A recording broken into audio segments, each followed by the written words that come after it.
विभिन्न प्रदेशों में फंसे हैं। यदि हम बिहार सरकार के आंकड़े को ही मान लें, पिछले दिनों बिहार सरकार की सूचना एवं जनसंपर्क मंत्री नीरज कुमार ने बताया था कि 27,27,000 लोग बिहार के विभिन्न प्रदेशों में फंसे हैं और ये वो लोग हैं जिन्होंने बिहार सरकार से मदद की दरकार की है। तो 27,27,000 लोग तो सरकारी आंकड़ा है। कहने वाले कहते हैं कि यह संख्या 30 लाख से ऊपर है। तो इस संख्या के हिसाब से बिहार और इनके मजदूर, उन्हें बिहार लाने के लिए, घर वापसी के लिए ट्रेन की ज़रूरत कितनी होगी, यह भी एक बड़ा विषय है। और क्या इतनी ट्रेनें चला पाना मुमकिन है? ट्रेनें चलाने का फैसला कर भी लिया गया तो यह ट्रेनें कितने दिनों में चलेगी, कब चलेगी, कैसे चलेगी, कितना वक्त लगेगा?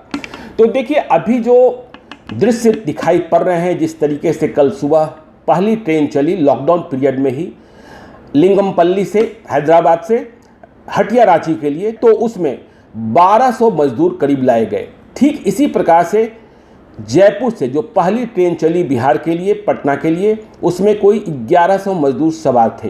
तो यदि इस आंकड़े को हम मान लें तो एक ट्रेन में, जिसमें 22 से 24 बोगियां लगाई जा रही हैं, आमतौर पर औसतन 1000 मजदूर, छात्र छात्रा, श्रद्धालु, पर्यटक लाए जा सकेंगे। और ये जो जितनी ट्रेनें हैं सभी स्लीपर क्लासेस की होंगी, मतलब जिनमें रिजर्वेशन वाले बर्थ होंगे, लेकिन कोई एयर कंडीशन बोगीज नहीं होंगी।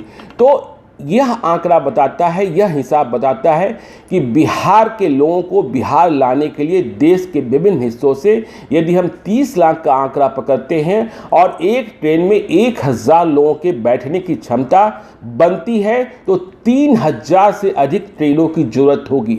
अब ये 3000 ट्रेनें कहाँ से आएंगी अचानक बिहार के लिए? और समझना इस बात को भी है कि मजदूर हों, छात्र छात्रा हों, श्रद्धालु हों या पर्यटक हों, सिर्फ बिहार के ही नहीं, दूसरे प्रदेशों के भी देश के विभिन्न हिस्सों में फंसे हैं, पर बिहार की संख्या सबसे अधिक है।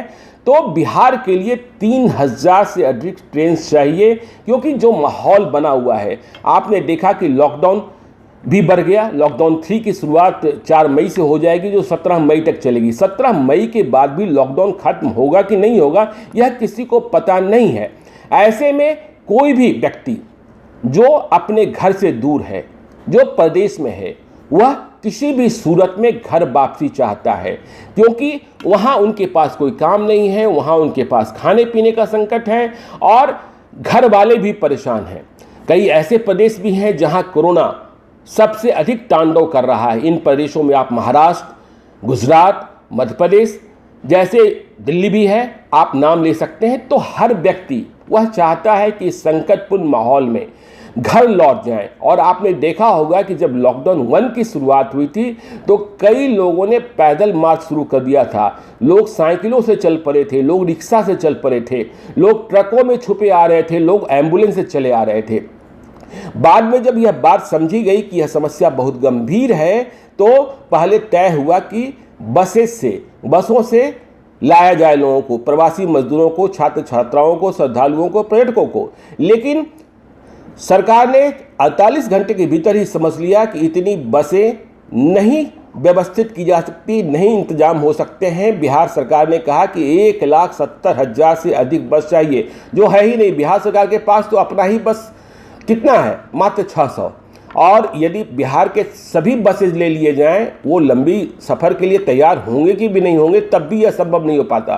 तब यह फैसला हुआ कि स्पेशल ट्रेन चलाए जाए, ताकि जो फंसे हुए मजदूर हैं, छात्र छात्रा हैं, श्रद्धालु हैं, पर्यटक हैं, उनके घर पहुंचाया जा सके। लेकिन अब इस राह में भी मुश्किलें दिखाई पड़ रही हैं और हम फिर से कह रहे हैं कि बिहार के साथ सौतेलापन दिख रहा है केंद्र का। देखिए, हैदराबाद से जो पहली ट्रेन चली लॉकडाउन पीरियड में कल रांची हटिया के लिए, यह ट्रेन तब चल पड़ी थी जब केंद्र सरकार ने स्पेशल ट्रेन चलाने का आदेश भी नहीं दिया था। झारखंड सरकार के प्रति केंद्र की नरेंद्र मोदी सरकार अधिक मेहरबान दिख रही है। यह मेहरबानी क्यों है, इसके पीछे कौन से कारण हैं, यह बात बाद में समझी जाएगी। लेकिन इस बात को जान लीजिए कि केवल हैदराबाद से ही ट्रेन नहीं चली, कल रात को ही रांची के लिए कोटा से भी झारखंड के छात्र छात्राओं को लेकर ट्रेन चल पड़ी और आज फिर से धनबाद के लिए ट्रेन चल रही है कोटा से। तो झारखंड को अधिक संख्या में ट्रेनें मिल रही हैं, बिहार को पता नहीं क्यों ट्रेनें नहीं मिल रही है। अभी सिर्फ एक ट्रेन चली है जयपुर से पटना के लिए, जो पटना पहुंच रही है। कोटा के छात्र छात्रा परेशान हैं। वैसे बिहार सरकार की ओर से कहा जा रहा है कि आज कोटा से ट्रेन खुलेगी, पर सिर्फ कोटा से ट्रेन खुल जाना ही बिहार की समस्या का समाधान नहीं है। कोटा में छात्र छात्रा हैं, लेकिन जो देश के दूसरे हिस्सों में मजदूर फंसे हैं बड़ी संख्या में। आपको यह पता है कि देश की जो इंडस्ट्री है, देश का जो इंडस्ट्रियल प्रोडक्शन है, उसमें बिहारी मजदूरों की बहुत बड़ी भूमिका है।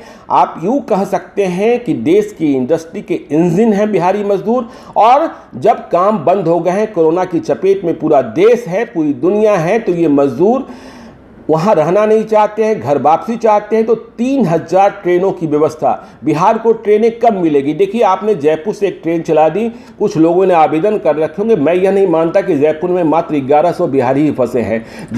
राजस्थान के रिमोट एरियाज में जो फैक्ट्रीज हैं, जो दूसरे जिलों में, राजस्थान के दूसरे जिलों में, उन जिलों से बिहारी जो फंसे हैं, कैसे बिहार आएंगे, यह बड़ी समस्या है। और दिल्ली, गुजरात, महाराष्ट्र, कर्नाटक, पंजाब, ये ऐसे प्रदेश हैं जहां सबसे अधिक बिहारी मजदूर हैं, तो उन्हें बुलाना कैसे मुमकिन होगा? देखिए, केवल आप प्रदेश की राजधानियों से ट्रेन चला देंगे तो समस्या का समाधान नहीं होना है, क्योंकि हमें लगातार जो प्रवासी मजदूर हैं, जो बिहार के रहने वाले लोग हैं, वे संपर्क कर रहे हैं और कह रहे हैं कि यदि आप सिर्फ राजधानी से बस चलाएंगे, ट्रेन चलाएंगे, तो हम कैसे वहां तक पहुंचेंगे? देखिए, लॉकडाउन में अब देखिए दिल्ली में हालात क्या हैं। दिल्ली में हालात क्या है कि दिल्ली और हरियाणा सीमा को पूरी तरीके से सील कर दिया गया है। डॉक्टर्स और जो पत्रकार हैं, उनकी आवाजाही पर भी प्रतिबंध लगाया गया है। विशेष पास के बिना नहीं जा सकते हैं। हरियाणा में, पंजाब में बड़ी संख्या में मजदूर हैं। हरियाणा में ऐसे कई इलाके हैं जहां के लोग ट्रेन पकड़ने के लिए दिल्ली आते हैं। तो यदि दिल्ली से ट्रेन खुलने की व्यवस्था भी होती है, तो हरियाणा में फंसे बिहारी मजदूर कैसे दिल्ली तक पहुंचेंगे, यह भी एक बड़ा सवाल है। तो इसी तरीके की समस्या बंगाल में भी है, इसी तरीके की समस्या उड़ीसा में भी है, इसी तरीके की समस्या छत्तीसगढ़ में भी है। छत्तीसगढ़ के एक मंत्री ने अभी से कुछ देर पहले ट्वीट कर कहा है कि बिहार के जितने मजदूर हैं, उन्हें वापसी के लिए कई सौ ट्रेनों की जरूरत होगी। और इसके बाद राजनीति शुरू हो गई। ये कहा जा रहा है कि बिहार के लोग इतने बेबस क्यों हैं। देखिए, जो बिहार के लोगों को बेबस बता रहे हैं, उनको हम कहना चाहते हैं, यदि बिहार के लोग अपने श्रम का इस्तेमाल ना करें तो देश की इंडस्ट्री का भट्टा बैठ जाएगा। देश की इंडस्ट्री बिहार के श्रमिक चलाते हैं। हाँ, आप यह जरूर कह सकते हैं कि बिहार में इंडस्ट्री नहीं है, इसलिए बिहार के लोगों को दूसरे प्रदेशों में जाना पड़ता है। तो बिहार के साथ यह सौतेलापन, बिहार के साथ यह देरी ठीक बात नहीं है। अब समन्वय में कमी हो रही है। केंद्र क्यों ट्रेनें चलाने में देरी कर रहा है? क्योंकि इसके कारण आक्रोश बढ़ता जा रहा है। देश के विभिन्न हिस्सों से लोग लाइव सीरीज के लैंडलाइन नंबर पर और कमेंट बॉक्स में लगातार लिख रहे हैं, पूछ रहे हैं कि हमारे शहर से ट्रेन कब चलेगी, यहाँ से ट्रेन कब चलेगी, वहाँ से ट्रेन कब चलेगी। तो हमें ऐसा लगता है कि केंद्र सरकार ने तय तो कर लिया है, पर अब तक रूट और समय ठीक से निर्धारित नहीं कर पाई है। समन्वय भी बिहार सरकार और केंद्र सरकार में नहीं बन पाया है। देखिए, केंद्र सरकार ने यह भी कहा कि जिन राज्यों से ट्रेन शुरू होनी है, मतलब दिल्ली से मजदूर आने हैं तो दिल्ली की सरकार को व्यवस्था करनी है, पंजाब से मजदूर आने हैं तो पंजाब की सरकार को व्यवस्था करनी है। अब रेलवे जो है भाड़ा भी वसूल रहा है, तो ठीक है, भाड़ा वसूल लीजिए, लोग परेशान हैं, लेकिन इस बात का भी ख्याल रखिए कि यदि ये मजदूर भूखे नहीं होते, प्यासे नहीं होते, उनके पास पैसे नहीं होते, तो वो 1000 रुपये प्राप्त करने के लिए बिहार सरकार के पास अर्जी नहीं लगाते और माथापच्ची नहीं करते। तो बिहार के साथ ये सौतेलापूर्ण व्यवहार, बिहार के साथ ये कपटपूर्ण व्यवहार सिर्फ जयपुर से एक ट्रेन चला देने से या आज फिर कोटा से एक ट्रेन चला देने से बिहारी मजदूरों की समस्या का समाधान नहीं होना है। बिहार के मजदूरों को लाने के लिए 3000 से अधिक ट्रेनों की जरूरत होगी। ठीक है, ऐसे भी मजदूर होंगे जो हालात सुधरे तो वे जहां हैं वहां रहना चाहेंगे, लेकिन अभी जो संख्या है, हम कह सकते हैं कि 90% से अधिक मजदूर या बिहारी जो दूसरे प्रदेशों में फंसे हैं, वे अपने घर को वापसी चाहते हैं और इंतजाम चाहते हैं। उनकी नज़रें सरकार की ओर है और उनकी नज़रें बिहार सरकार की ओर है, केंद्र सरकार की ओर है, उन राज्यों की ओर है जहां वे फंसे पड़े हैं। तो बिहार के लिए ट्रेनें कब चलेंगी और इसकी उद्घोषणा कब होगी? देखिए, सरकार को चाहिए कि वह बाजाप्ता अनाउंस करे टिकटों की व्यवस्था आपने करी है आपाधापी को रोकने के लिए, बिल्कुल सही बात है कि प्रत्येक प्रदेश में नोडल अफसर बनाए गए हैं जिनके यहाँ आपको अर्जी लगानी है, और ये अर्जी आप इलेक्ट्रॉनिक भी लगा सकते हैं या फिजिकल की बात तो अभी कही नहीं गई है, कहा गया है कि आप मेल कर अर्जी लगाएं। अब लोग यह भी पूछ रहे हैं कि जिनके पास स्मार्टफोन्स नहीं है वे क्या करेंगे। जिनके पास फोन्स हैं ही नहीं उनके पास मैसेजेस कैसे पहुंचेंगे, और जिस मैसेजेस को टिकट का आधार बनाया जा रहा है उसका क्या होगा। तो ये तमाम सारी परेशानी है, लेकिन इसके पहले तय तो हो कि बिहार के लिए ट्रेनें कहां से कब कैसे शुरू होगी।